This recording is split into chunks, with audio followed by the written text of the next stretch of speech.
اقعد وركز واسمع واستمتع بالتفاصيل الجديدة. السلام عليكم ورحمة الله وبركاته. يا رب احفظ مصرنا من كل سوء، اجعلها امنا امانا يا رب. ويا رب انصر اخواتنا الفلسطينيين على البعد واشف مرضاهم يا رب العالمين. ويلا بينا نبدأ حلقة من نار. زيزو والاهلي، وتفاصيل عقده مع الزمالك، وتفاصيل عقده مع الاهلي، والجلسة المفكرة هتتعقد النهارده. كل ده هنتكلم فيه النهارده. والمنتخب زيزو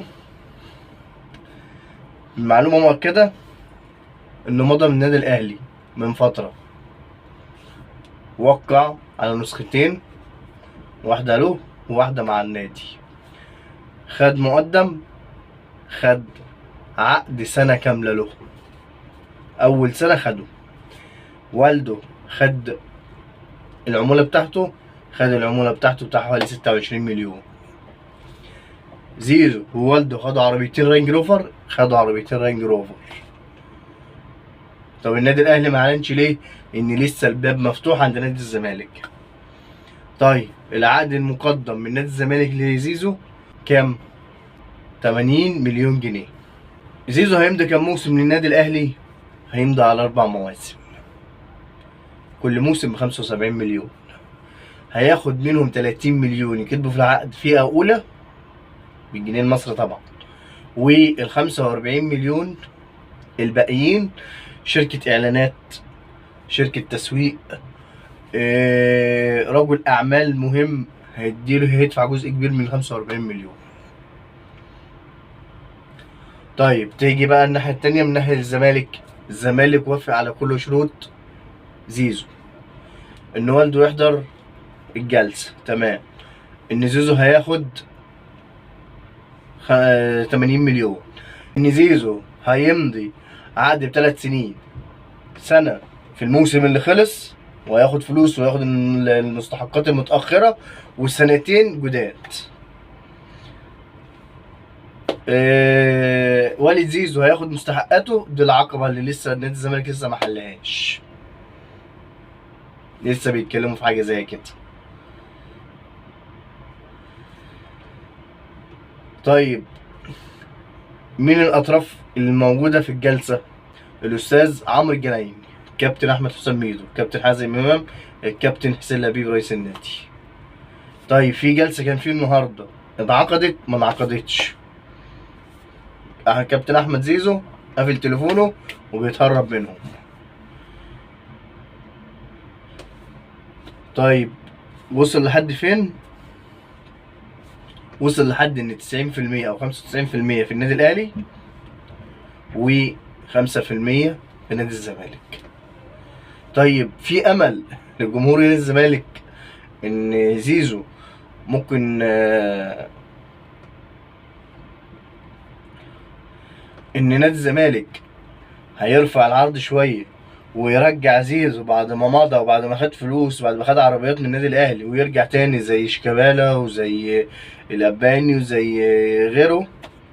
وارد، بس بنسبة 5%، نسبة لا تذكر. ولكن كابتن محمود خطيب مصر على الصفقة ديت انها تنتهي للنادي الاهلي،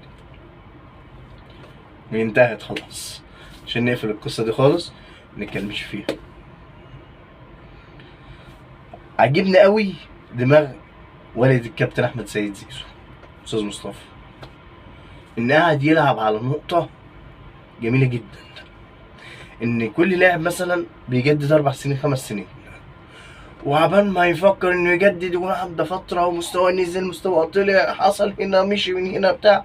لا، والد الكابتن احمد سيد زيزو يمضي على عقد بسنتين، بحيث سنة يقضيها والسنة التانية يبدأ ان ايه في مفاوضات، وده بيجري ورايا والنادي الخليجي ده بيجري ورايا والنادي المصري ده بيجري ورايا بفلوس كذا وكذا، يعلي فلوسه اكتر كمان شوية. مستواه ابنه في الطالع، جونين مع المنتخب في اخر مباراتين، لعب على حته زي ديت رفع من قيمه زيزو اكتر ما هي مرفوعه. فالموضوع خلص بالنسبه لزيزو، خلص. فاضل الاعلان، فاضل ان زيزو يقفل باب الزمالك خالص ويتجه للنادي الاهلي.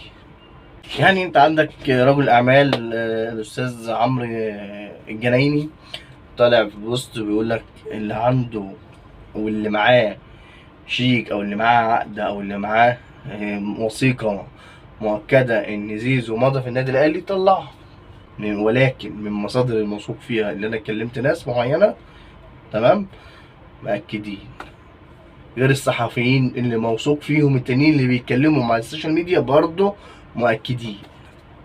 طبيعي انا مستحيل هطلع اقول لك معلومه مكذبه، ان انا زي ما بدات معاك على الحياد افضل معاك على الحياد، ولازم انا اقول لك كل معلومه وتفصيله حقيقيه تاخدها ثقه مني.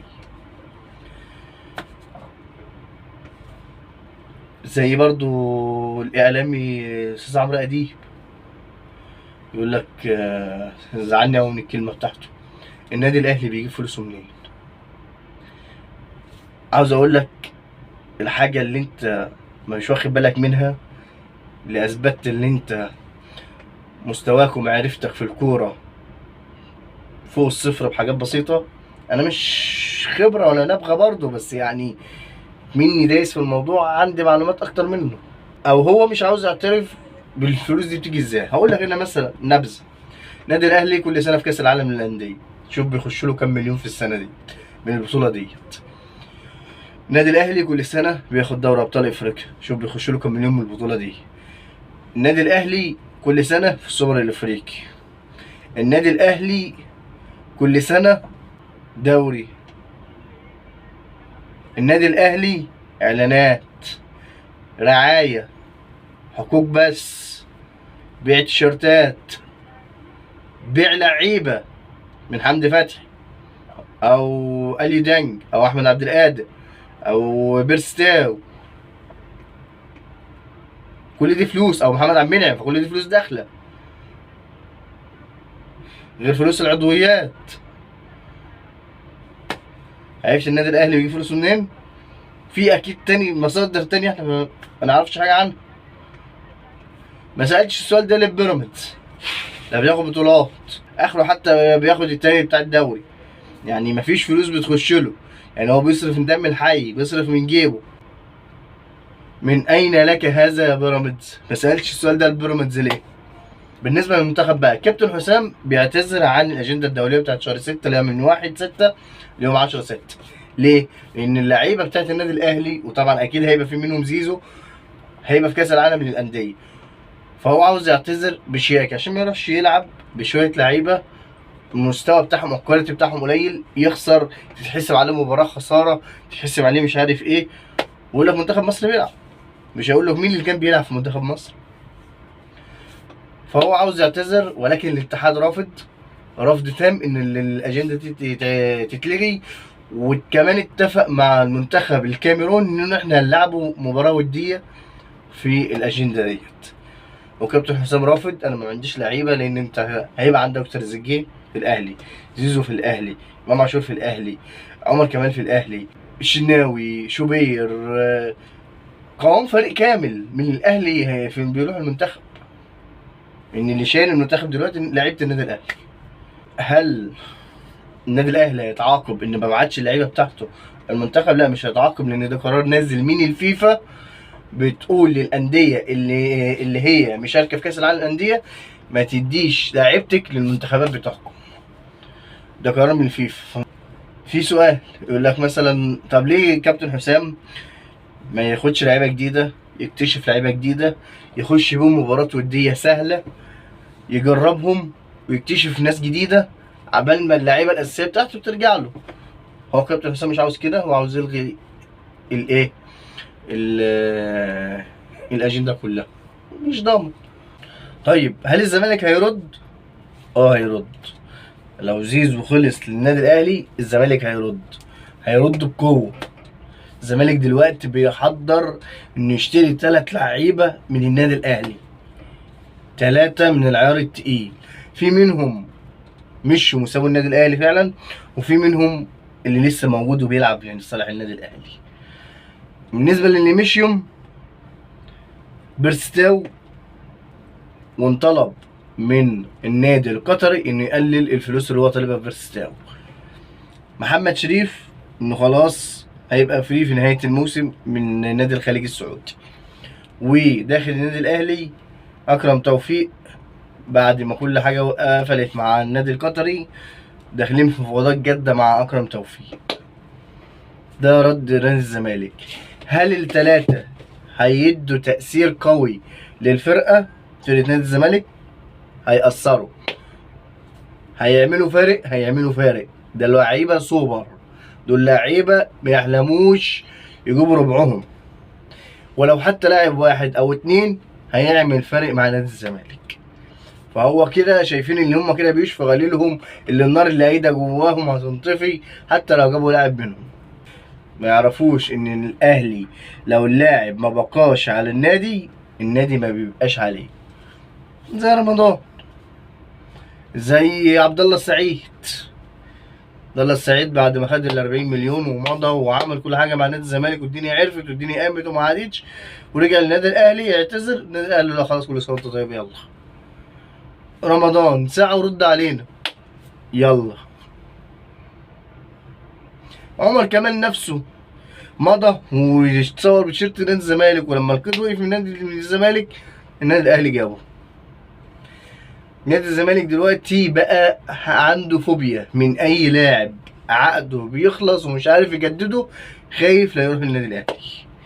فكل اللعيبه بقى شايلين همها، اي لاعب يحس انه خلاص العقد هيخلص يطلعوا يجروا ويعملوا اي مستحيل ويطلعوا الفلوس من تحت الارض عشان يجددوا معاه. فزيزو لعبها صح وراح للمكان الصح، ان شاء الله نشوف معانا في كاس العالم. ولو وصلت معايا لحد هنا اذكروا الله وصلوا على النبي، وفضلا وليس امرا ما تنساش اللايك بتاعك الجميل، ولو مش مشترك في القناه اشترك عشان يوصلك كل جديد.